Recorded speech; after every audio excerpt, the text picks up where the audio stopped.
is a Bramble Jam podcast.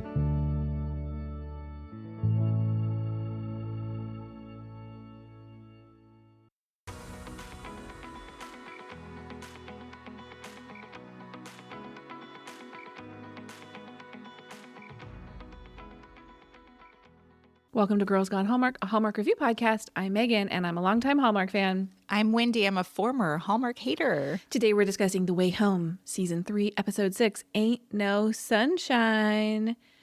As a reminder, we are publishing weekly mailbag episodes where we are reading your questions, comments, theories. Those drop on Thursdays. It started as something we thought maybe we'll do it once because we had so many comments after the first episode. And you guys have just kept that going. So we super appreciate your comments after these new episodes drop. Keep them coming. You can send questions, comments, theories, ideas to girlsgonehallmark@gmail.com. We've gotten a bunch of comments from people saying that those are quickly becoming their favorite episodes. Hey. Yeah, because you and I just kind of riff. Yesterday's episode was really fun. As I was listening to it back, I made myself laugh several times. So give it a listen. It's a good time. And the best way to keep up with us is on Instagram, where we are Girls Gone Hallmark. Hey, I'm going to make a plug here for our Patreon, too, because if you want more just Megan and Wendy riffing, that's exactly what our Patreon is. So come and check it out. I think we're offering like a free 50 cents for February. Is that right? Yeah, your first month, and the month starts like whenever you start. So like you get a full 30 days and it'll renew. If you start today on February 7th, it would renew on March 7th. You can get your first full month for 50 cents with the code FEB50 at patreon.com/Megan and Wendy. Yay. One more plug for our Facebook group. If you're still on Facebook and are looking for a group of people to talk about The Way Home or any of the new Hallmark releases or breaking Hallmark news, come on over facebook.com/groups/girlsgonehallmark. And one final reminder, we did just drop a Port Haven 1974 sweatshirt in our shop, and we had a request from listener Michelle for a 1974 sticker. So we're going to get that up. Check that out. Our Etsy shop is linked in our show notes where you can find all of our Way Home merch. Want to super thank everybody who supports this podcast, and the very easy and free way to do that is by leaving reviews in the Apple Podcast system. And a recent one says, I love Megan and Wendy. The excitement that ladies have for Hallmark movies and The Way Home is catching. You two are so genuine, caring, and funny. I really appreciated the outreach during the LA fires and your generosity of spirit. Hey, that's so nice. Listen to this. I know. Listen to this podcast if you're looking for real discussions of fun shows. Man, that's so... Aw, that makes me feel good. Isn't that nice? Yeah. So thank you, Sandy, for that review. Again, the best place to leave those is Apple Podcasts. That's a lot different than the DM of, I'm going to sue you if you don't stop talking about my group or my fandom, whatever. A little bit of a different vibe there, right? I know. Still makes me laugh. All right, we are going to jump into our thoughts on this episode of The Way Home. We're going back to our typical style, which is running this plot point by plot point, because they kind of stand alone. Yeah, this episode for me was like so all over the place. And you guys, some backstory. When we watch the show, like, well, I know my process is I'm like literally with the computer, like writing scene by scene, what's happening, what's being said. And it's like 65, 74, present day. Like it's so all over the place. And when I'm crafting these notes, I'm like, how are we going to talk about this so it doesn't sound like super chaotic? Yeah, we're trying to synthesize everything that happened for you. I know that there have been some complaints about this season, that the show is all over the place. I'm still really enjoying it. Me too. Yes, there's a lot going on. Yes, it's a lot to keep up with, but I still am super invested in what's happening here. Agree.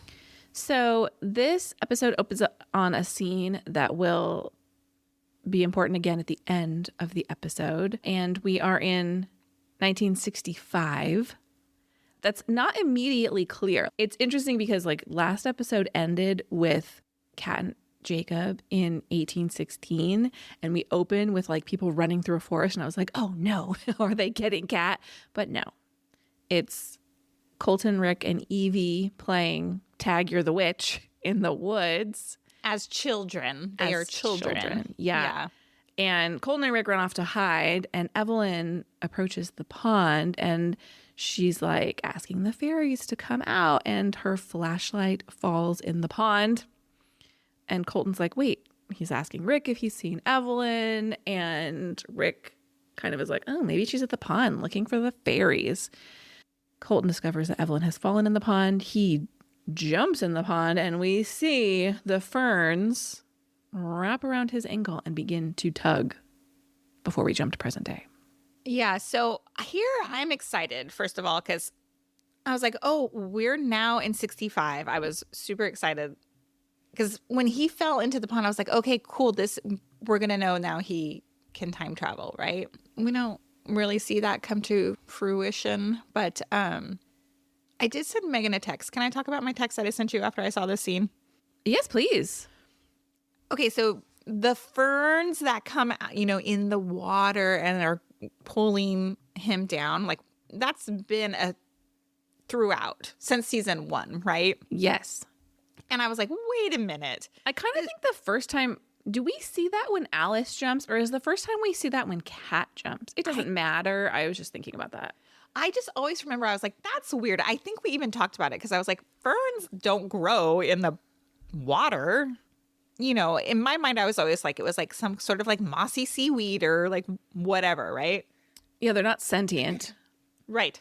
But then I have this epiphany last night as I'm watching this, and I was like, wait a minute. Fern, Grandma Fern, is there some sort of symbolism here? Yes. I doubt it. I am now one of these like conspiracy theorists, I think. I don't hate the idea. I don't know. I think I'm reaching. Well, at the very least, it's very coincidental because Fern obviously has something to do with the pond.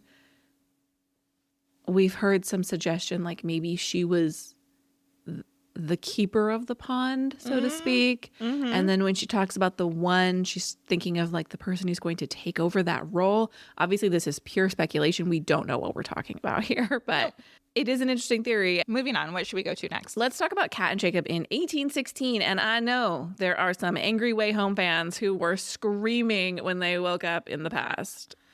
Well, this episode was so heavy, 1816. I was like, I bet there's people who are so unhappy about it. 100% agree. I don't care. If you don't like 1816, you are not going to enjoy this episode.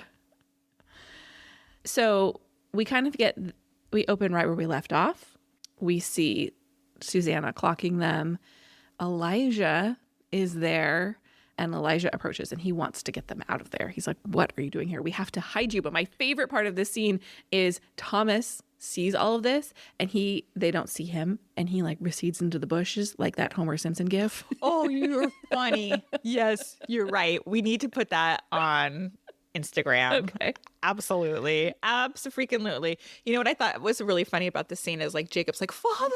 Yeah. Like, and I was like, nobody here in the town is like, hey, that's Jacob. Where's he been for the last 2 years? Yeah, exactly. Nobody clocks him being there. I was like, come on, guys. Yeah, there's not that many people there. Things have been bad in Port Haven, Elijah is telling them, and they're surviving on potatoes and rye. And Kat's like, potatoes and rye? It's in the song, right? That's why I couldn't remember, because I bumped on that too. I couldn't remember why she took such an interest in that.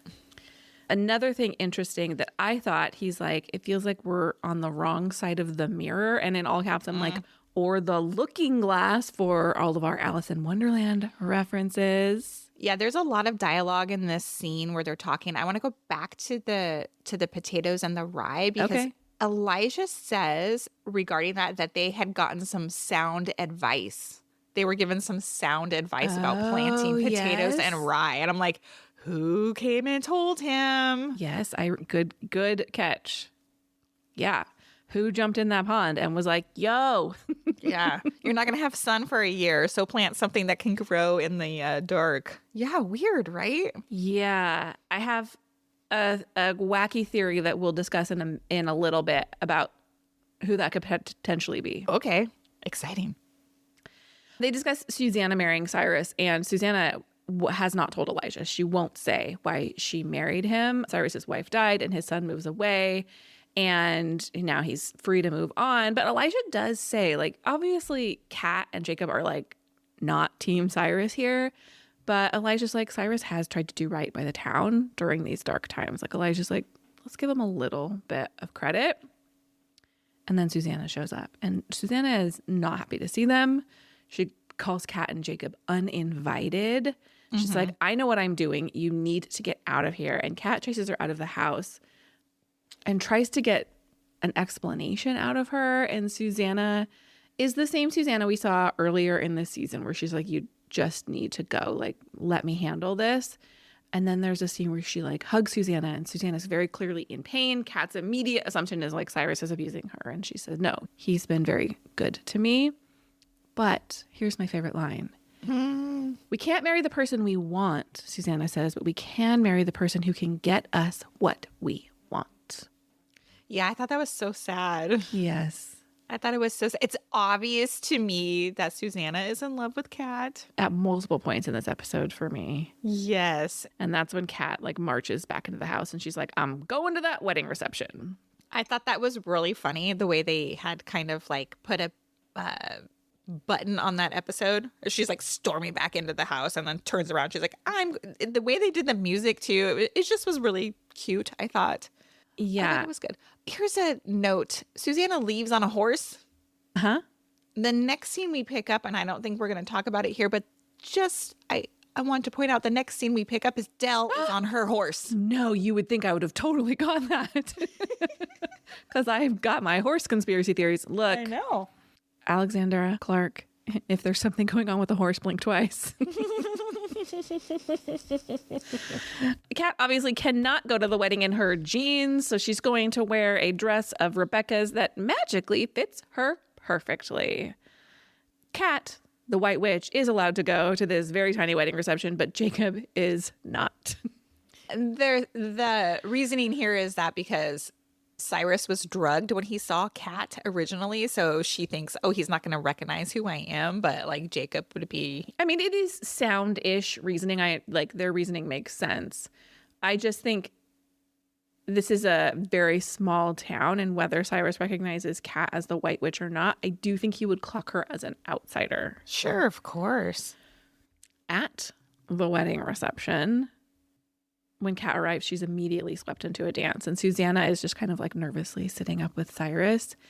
And throughout the course of this dance, they're changing partners, and she spins around and she's in the arms of Thomas, who says, "Did you miss me?" I love this scene. While this is happening, Jacob's like back at the Landry farmhouse. He finds like the symbol, his and Kat's symbol, carved into the table.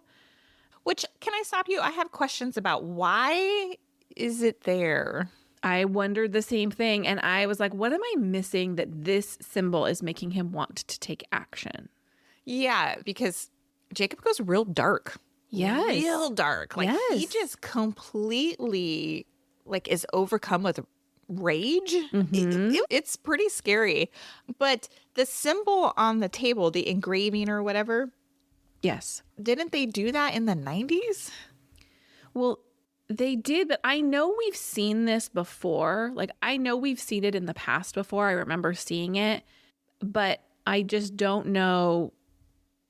It felt like I should know more. Yeah, I felt the same. I was very confused about this scene. This leads him to like go find Elijah's gun. Obviously, he has ill intentions at this point. Yes. Back at the dance, Kat and Thomas are like, "Why are you here? Why are you here?" And both are there with the same intention to save Susanna. While they're arguing and dancing, again, this is one of those like, is nobody else seeing what's going on here? Yeah, yeah. Susanna does spot Kat, and she tries to distract Cyrus with a kiss. And I just feel really bad for her, the life that she's going to have to lead in order to protect these people, whatever her reasoning is, because she's worried that he might see her as well. And this is when Jacob arrives, and it's very scary. Oh, yeah. Jacob is he's a bad guy. here. He is a bad guy, and he almost seems like he's not himself. Yes. You know, we see him aiming the gun. Look, this is a room full of crowded people that are dancing. Jacob, this does not seem like a good idea. Mm-mm. Elijah spots him, though, and is able to stop him. And he, like, drags him outside. Meanwhile, Cyrus and Susanna are dancing. And outside, Jacob is just, he's falling apart. He's like, he lives with so much guilt for what he left behind, for the way people are living in order to protect him in a way. And Elijah obviously doesn't blame him for that. He says he had no choice. And then what looks to me like red ash starts to fall on them. Yeah, I was like, what the hell is falling from the sky? And of course they say like it's snowing blood, but it's got to be red ash, right? Because it was wasn't it like some sort of volcanic like explosion? Yes. Yeah. Is ash ever red? Is volcanic ash red? I'm curious. We live in wildfire country, and ash has rained down upon our homes many times, and it looks like ash. gray and black. It's never red. But it is more dramatic for it to be red, I suppose. Mm-hmm. And the woman who busts in and says the sky is snowing blood, like it's right as Cyrus like is noticing Kat, and he points to her and says, "You." Yeah, this episode is a lot of like near misses. Mm-hmm, You know, like, oh, he's going to see somebody, but then Susanna distracts him, or lady comes in and distracts him from like seeing Kat. It's a lot of like near misses. With the accusation that the sky is snowing blood, now the town is like flinging accusations at Susanna of being a witch. Cyrus defends her, and it seems to me like Cyrus is about to blame Kat for what's happening. Susanna steps in and takes the blame. She's like, nope, I'm a witch. I caused this. And we hear Alice singing the folk song about the witch that we heard in the last episode. Kat's like, no, it's not her. It's me. Like, look over here, folks. Kat declares herself the white witch, but in a third distraction, Thomas reveals his face, and Cyrus recognizes Thomas, and Thomas says, not quite as dead as you'd like, Cyrus. Thomas has supposedly been dead for the last 2 years, so Cyrus is like, what is happening here? He says, brought back to life by the white witch. Wherever she goes, I go. That turns out to be true because the guards take them both away to jail. Yeah, Cyrus is like, let's see if this witch can conjure herself out of the jail cell. I was like, okay. The next scene, I'm so mad in the next scene because they're in jail and Kat's like, what have I done? I didn't think this through. I'm like, no kidding. For real. She didn't think any of this through. Like, now you have like, you're going to cause this like ripple, right? You're going to change the past, and what effect is that going to have on the future? And what if you're stuck in jail for the rest of your life and then you're hung? Totally. They do have a nice moment, I think. They like connect through the jail cell bars. And this is when she tells Thomas about the song and the witch and why she came back. And she's like, I'm such an idiot. And he's like, you're many things, but an idiot is not one of them. I laughed out loud in the scene because she's talking about the song and how it ends. And she's like, at the end of a rope. And he goes, charming. I just laughed. Like, I just love when like the lines are executed so well done. And especially from him, he just makes me laugh. Yeah, this was a great episode for Thomas's character. A lot of great one-liners. Thomas has a buddy who comes and releases them from jail. And Kat's like, I can't believe you let me believe we were stuck here. She says it's called empathy, Thomas. Look it up. And they find Jacob outside of the jail. And they're like, how do we get to Susanna? But Thomas's guard friend has double-crossed them. And they are taken away once again. And another great Thomas line. He goes, well, this is disappointing. I didn't understand, like, why would the guard let them out and then recapture them again? That is a great question. I did not understand. I don't understand that either.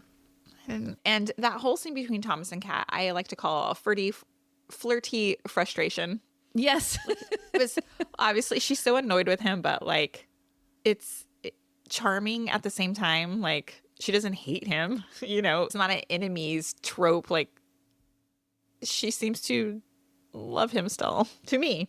Yes. It appears that Kat's the only one who's taken away. She's with Susanna and Cyrus, and Kat's asking where Thomas and Jacob are, and Cyrus is like, maybe it'll help to have a witch on my side. Kat's like trying to find her way out of it. And he's like, can you stop this? And she's like, well, I can't stop it, but I can tell you how to be a hero. And he's like, yeah, that's not going to work for me.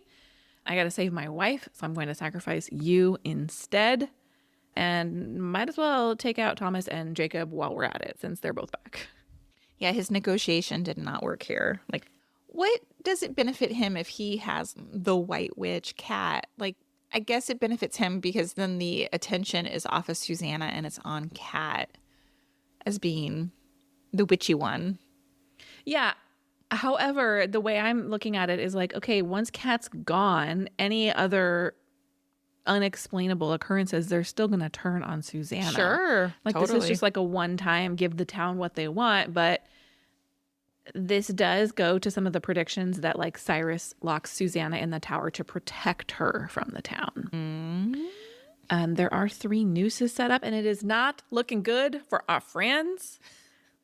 Elijah's there, Susanna is there, Cyrus is there, and Kat remembers the word to the folk song, and she's like speaking them out loud. When her hanging rope tightened, the witch did not look frightened, for the night went as black as a tomb, and when the moon came back, the rope had gone slack and she was gone by the light of the moon. Now, Kat's like, oh, something happens. There must be an eclipse. And so she uses this knowledge to make herself look like a witch, saying like, if they hang her, she will take the sun and also the moon right as the eclipse happens.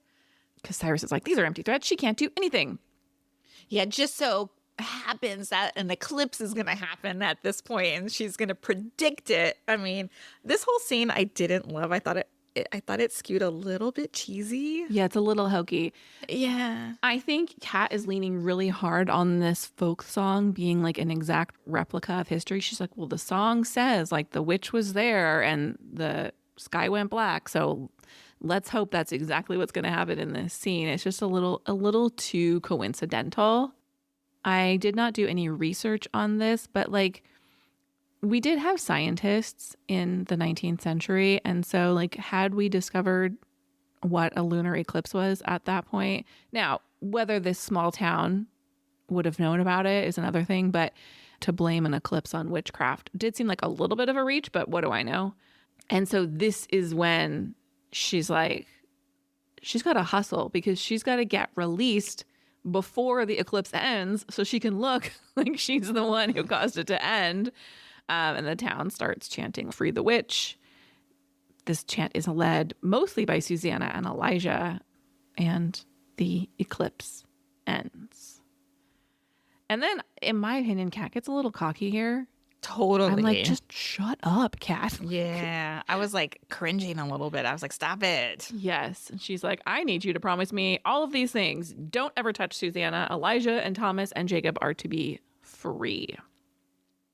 Yeah. It's funny too, because like Cyrus is afraid of her. You know, I mean, like he's like, oh shit, she is an actual witch. But it's so weird because a man like Cyrus Goodwin, I can't imagine is shook that easily. Yes. So this entire scene where it's so out of place for me. Like he seems defeated. She's like on this high horse making all these demands. It feels a little out of place. I agree. I feel out of character for Cyrus's Yes. behavior, out of character for the town to believe her so quickly. A lot of it feels like a little too convenient. Later on, Susanna comes to Kat to talk to her about risking her life to save her. And Kat's like, you don't have to go with Cyrus, but Susanna thinks that she actually does. And we learn that Susanna had been attacked and accused of witchcraft, and Cyrus was the one who saved her. And then we get to a very sweet scene. A very intimate scene. Yes, that's the perfect word. Kat says, I love you. And their hug is like more than a friendship hug. She says, and I love you, Catherine. And then Susanna like moves Kat's hand away. And I just feel like, oh, poor Susanna. And then the final button on the Catherine and Susanna moment is as Catherine leaves, Susanna pulls out the My Catherine painting. And as she's pulling it out, we see a stack of drawings at the top of which is a sketch. And in this sketch, one of the people is very obviously, to me, Jacob. And the other person, when I was watching this, I took a screenshot and sent it to Wendy. I'm like, who is this? Because I'm like, it seems like we're supposed to recognize this person. But I've looked at the picture a million times. Jacob is so clearly Jacob. Like, there's no question. It looks exactly like Spencer McPherson. The other person looks like they're Jacob's same age. Like, it doesn't look, now again, it's like a charcoal drawing, so who knows? But like, to me, it doesn't look like it's Elijah. It doesn't look like it's meant to be someone who's older. I'm like, is it Colton or is it Sam?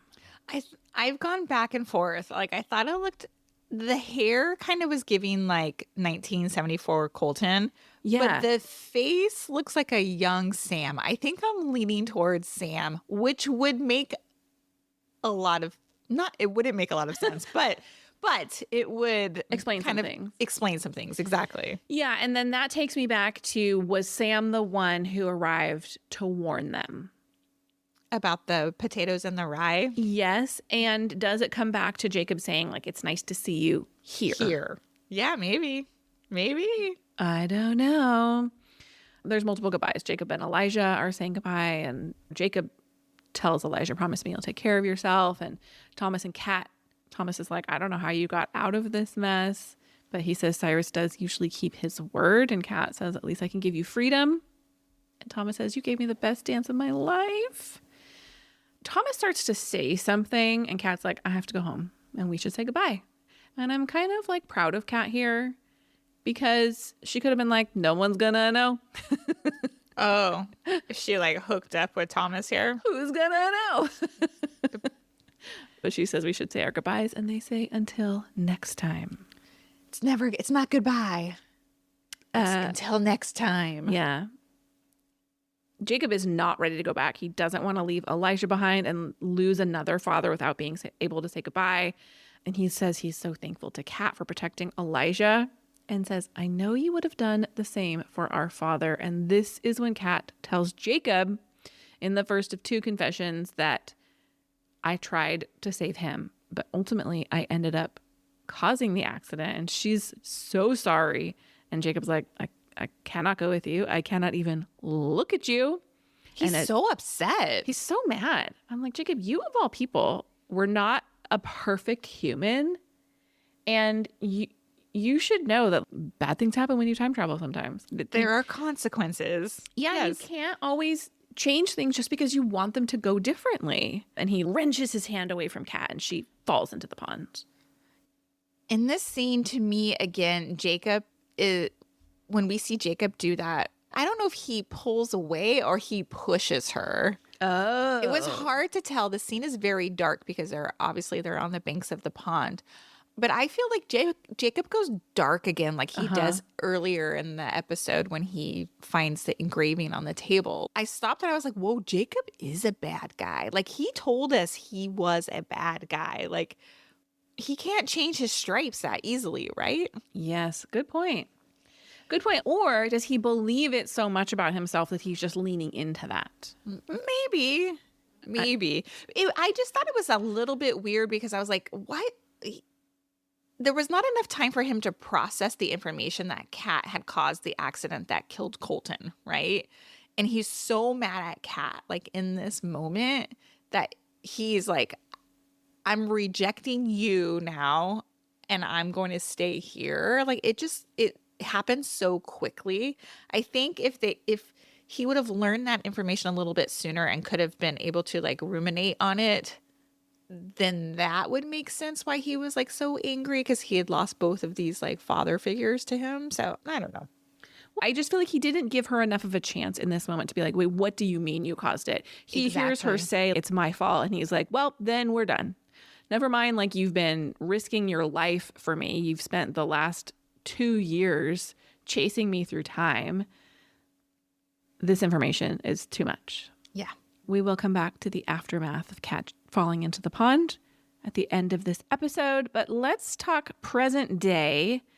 Let's start with Alice is struggling with what she thinks she knows about her future. At school, Noah brings her lunch, and they're interrupted by Max.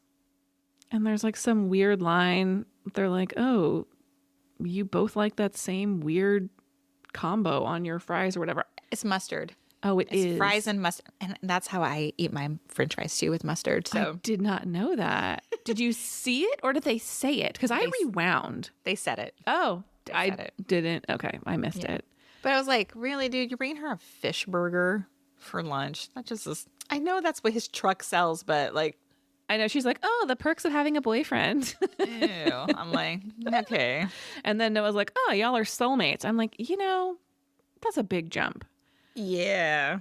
So of course Alice sees Elliot, and Elliot tells her like she's asking him about Max Goodwin. And he's like, oh, did you find like he's your new lab partner? Which I'm sure just feeds into Alice's like, oh, we're being forced together, like we're meant to be. But she talks to Elliot about like, did you ever try and fight fate? Because he knew his future. And Elliot gets real mad because she talks about Emma, and he's like, this is none of your business. And we will talk about Elliot and his Emma guilt shortly. But he's like real short with Alice. And I want to be like, dude, she's 17. Like, you were dealing with the effects of time travel at her age. Cut her some slack. Yeah. And what's funny is I keep thinking that the theme of fighting fate like pours over this entire episode. And what I don't get is like, why is Elliot so mad? I think Elliot is feeling conflicted. Well, he should feel empathy for Alice and her situation because he's been there as well, right? Yeah, I agree with you. I think that's how he should be feeling. But I think his most surface emotion is a lot of conflicted emotions about Emma returning and what that has churned up in him, in my opinion. Emma's there in the morning. She's apologizing for crashing and being at the party, and Elliot's like, oh, stop. It's all good. She's very complimentary of Kat. They hug, she leaves. And to me, it looks like Elliot looks a little melancholy when she leaves. Like he's a little bit sad about it. But Emma returns later on. First, Nick comes back. Yes, that's right. Which, why does Nick need to come back? Why does he need to come back at all to the show? Like, why are he and Claire moving back to town? Yeah. Great question. What's the point here? Other than Elliot needs a friend. Elliot needs a peer too. Maybe someone who isn't constantly jumping in a pond. Yeah, maybe.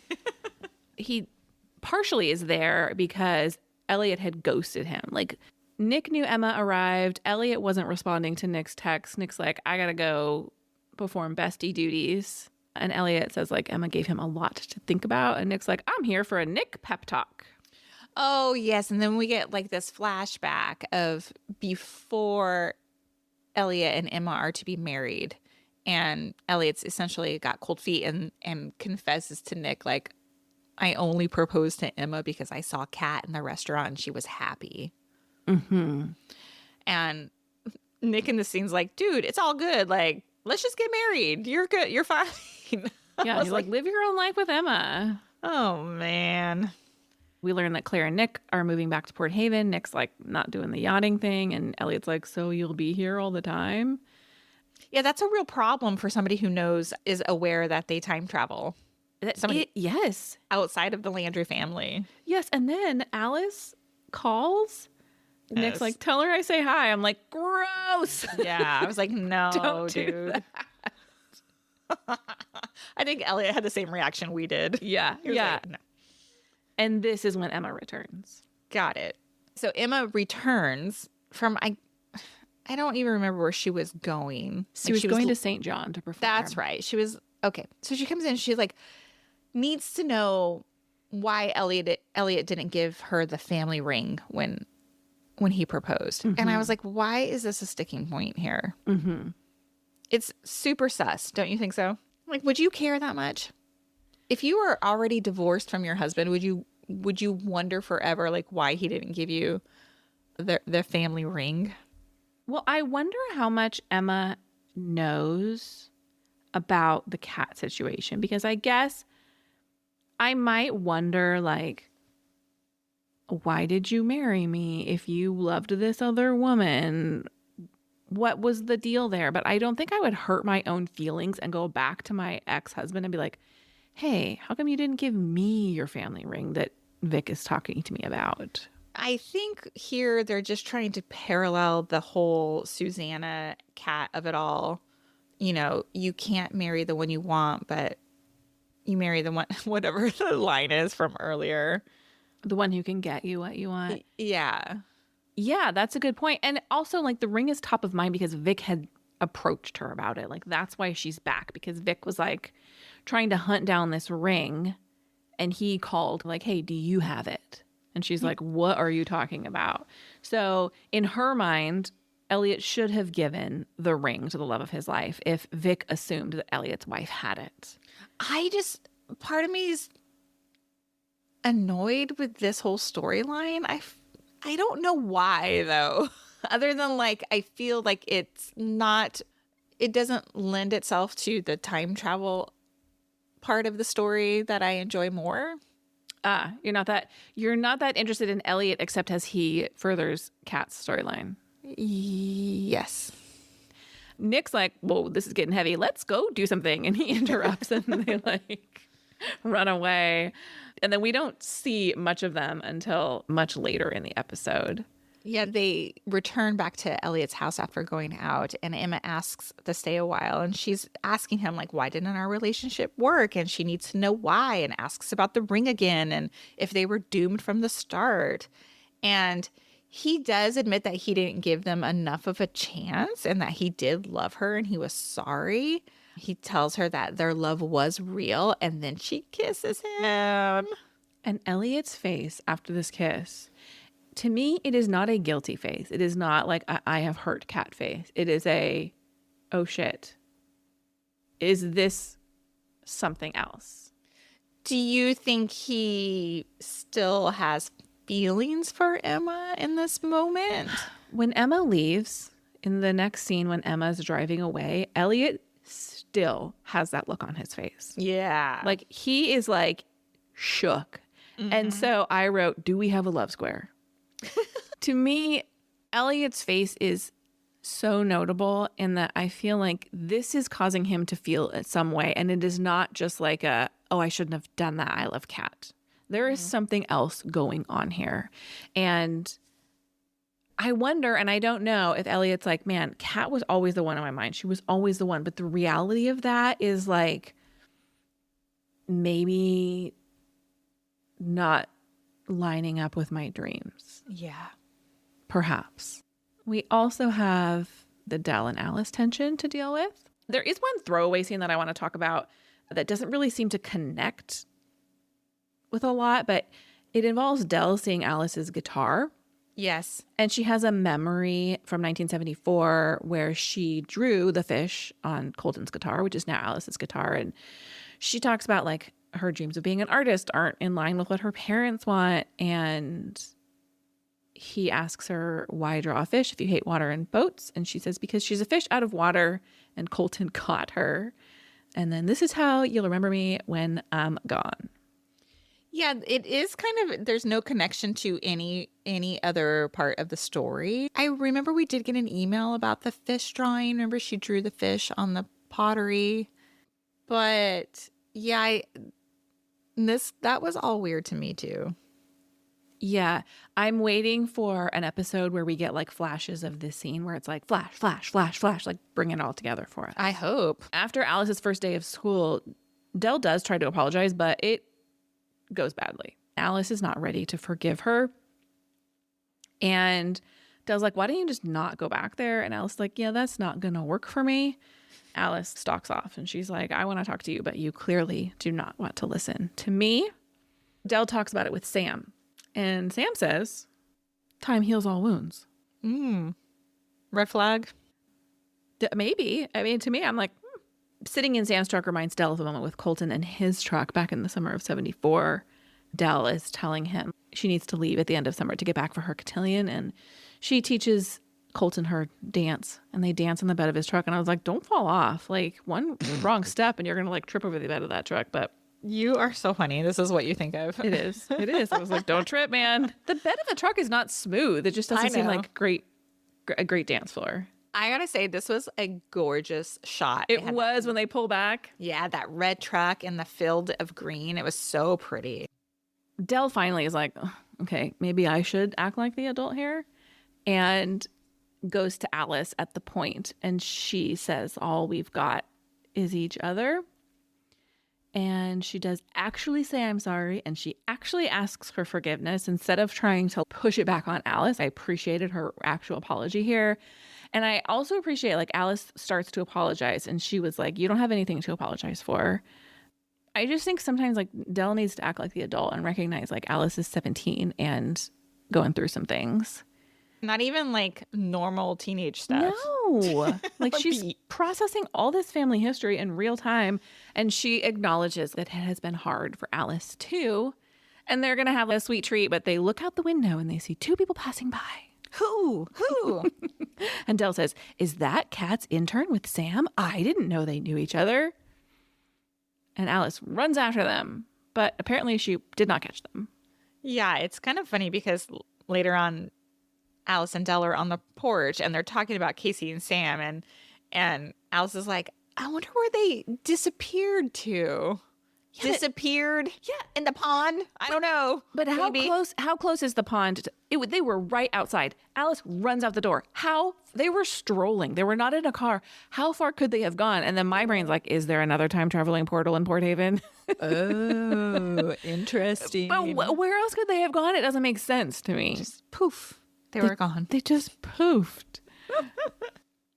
And Alice is like talking to Dell. And she's like, I'm having these weird like suspicions about my future with Max. She's like, I'm afraid I'm going to be like forced into marrying someone I hate. And Dell's like, you will marry someone for the right reasons. But then Dell's like, please don't talk to me about 974 anymore. It ruins my memories and my version of what happened. And memories are all I have left. Do you see where Dell's coming from there? I absolutely do. Yeah. I mean, her husband is dead and she wants to remember the good stuff. She doesn't want an alternate reality, right? She doesn't want to know Alice's point of view of the situation. And I think it's fair to draw a boundary there and be like, you know, I'm glad you're there, but I don't want to hear about it.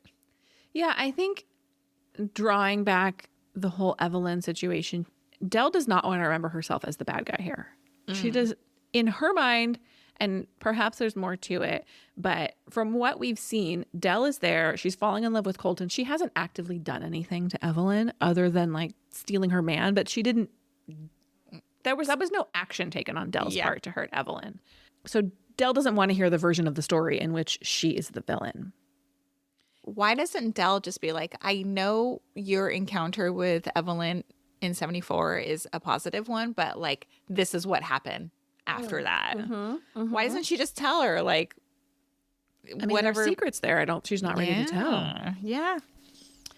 So the episode wraps up and we return to the beginning of the episode in 1965, where the episode began. Kat emerges from the pond and we re-see that scene with Colton and Rick from Kat's perspective. She sees Evelyn in the pond. She jumps in to save Evelyn. Colton jumps in to save Evelyn. And as like Kat emerges with Evelyn, she's like, no, Colton's under the water. So Kat dives back under as the fern is like pulling and she like unwinds him. He surfaces and Kat goes under. Now it makes sense, like on the recording, how Evelyn's like, you saw it too, Colton, right? Yeah. They're talking about the White Witch, right? Obviously. Then we cut to Dell is walking through the woods. To the pond. Yes. Why? Why is she down there? When Kat emerges, and Dell is very maternal. She's like, come here, I got you, I got you. Yeah. Kat is sobbing and she says, I saved him, but then I killed him. Obviously talking about Colton. And scene. It was sad. It was very sad. Kat's like super distraught. But again, like there is no time for her to like process like what has just happened, right? Like, do you realize in this moment, like, oh, I just saved young Colton, but then I ultimately killed him as well? Like, there's just not enough time there, I feel like. Well, and from Kat's perspective, obviously this happens, like she has just left Jacob behind. Jacob's angry at her. He either pulled away or pushed her into the pond. Then she has this moment with Colton where she's able to save him, but where was he going to go? Where was the pond going to take him? And now she's carrying all this guilt, and she needs people to know like she's responsible in her mind for Colton's death. No, I have questions though. Is this gonna continue to go on? Like we're gonna try to get Jacob back from 1816? I don't know. I don't know if I want to like watch that again. I agree, but I also feel like there's still, I feel like Susanna and Thomas are still unresolved. Oh, 100%. I agree too. Like that's all unresolved still. Nothing has closed the loop. There are so many unclosed loops here, and we have 4 episodes to go. I will have to say that this was probably my least favorite episode of the season. Just because there was like, if you know, at that mid-season where you feel like you have to get from where you're from to where you're going in the storytelling. Uh-huh. So I feel like this was kind of that transitional episode a little bit, but it has left me with a lot of questions. Like, I don't know where we're going from here.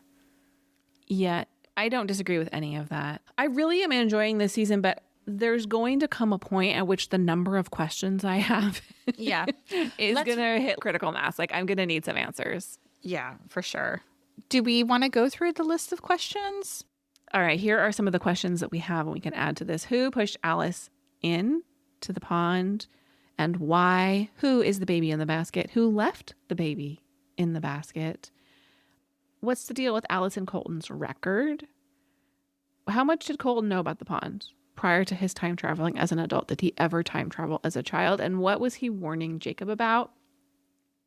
Who's writing the letters to Dell, and what is the secret/lie that they're referring to? What's the significance of the clock found in Elliot's wall? How did the painting of Kat get to Lingamore? I mean, I think we can deduce that it went there with Susanna, because Susanna is obviously moving there with Cyrus. But again, we haven't seen that happen. Let's talk about the rings, how Casey came to own them, and of course, Elliot's family ring as well. Fern / Colton's mom / his dad / his brother / 1965 / the one. Big question marks. Who and when is Casey? Other than that moment in 1965, does Evelyn ever time travel or use the pond? And then we have some more questions like, are we going to get Jacob back? Are we going to get Susanna and Thomas back? Why has Nick returned? What's going to happen with Emma? And what's up with Sam? What's up with Sam? Oh my god. There are so many questions. I feel like we have more questions this season than we have in any past season. I agree. And on the one hand, it's nice that it sets it up for future seasons for us to explore some of these things. On the other hand, I'm so nervous. I get really nervous at this point in the season that there's not going to be enough satisfaction. And I know they're going to leave some cliffhangers. That's going to happen. They're going to have to. But it's going to have to be like last season with like Jacob returning. We're going to need a big one. Yeah, we're going to need some big resolution to satisfy. Yes. Yeah. Yeah. All right. Thank you for listening to this episode of Girls Gone Hallmark, a Bramble Jam podcast. We hope you enjoyed this episode. If you love this podcast, we love your 5-star ratings and reviews. You can leave them in the Apple Podcast app. You can also rate this podcast in Spotify. And we'll be back next week with another mailbag and recap and review episode. So send us your questions and comments. Have a great weekend. Goodbye.